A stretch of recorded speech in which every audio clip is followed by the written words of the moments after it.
da se samo vratim zašto jedanput bez bicikla i jedanput na bicikli. To je isto dosta važno. Biciklizam nije dobar sport za djecu. Da, znam, tvoj pogled mi govori puno. Ovo ću ti izvući za naslov. Da, slobodno. Gle, dobar je, licemjerno je to za reći. Da nije bilo biciklizma, ko zna gdje bi, ja bi možda bio ono na ulici, kužiš, danas. Jer to je nešto što je mene izvuklo kroz život. Kroz to je dobro i kroz to sam neizmjerno zahvalan i ja sad pokušavam biti taj Claudio Bearci koji je meni tad bio, znači ja to sad pokušavam biti toj djeci koju ja imam. Kroz to je dobro, ali zašto nije dobar?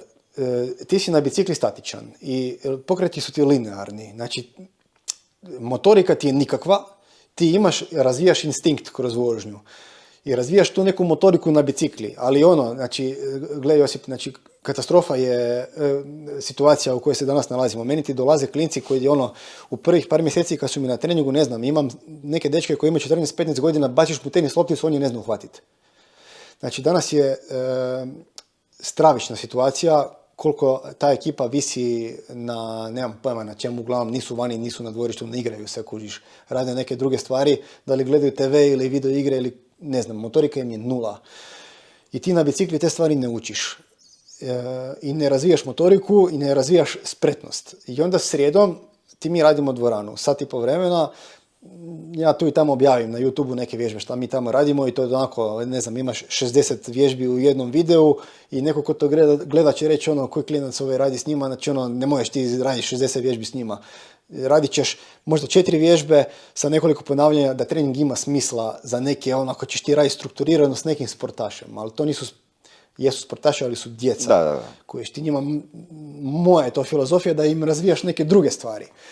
A to je motorika i da se snalaze. Znači, kažem ti, motorika im je full loša. Ne znam, daš im da stanu na jednu crtu i sad skoči, okreni se za 180, ostane na toj crti. Preko 50% njih ti to ne može napraviti.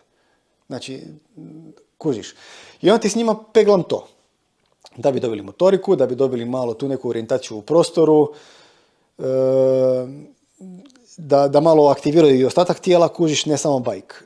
I na kraju krajeva da bi postali spretni, ne daj Bože da padnu, da se znaju dočekati u tom padu, kužiš, da ne budu mlohavi.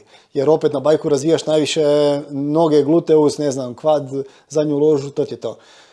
I eventualno ruke, jer si dosta, ako voziš duge spusteve, ali to ti opet dođe tek puno kasnije, opet sa 16-17. Ovi mlađi ne.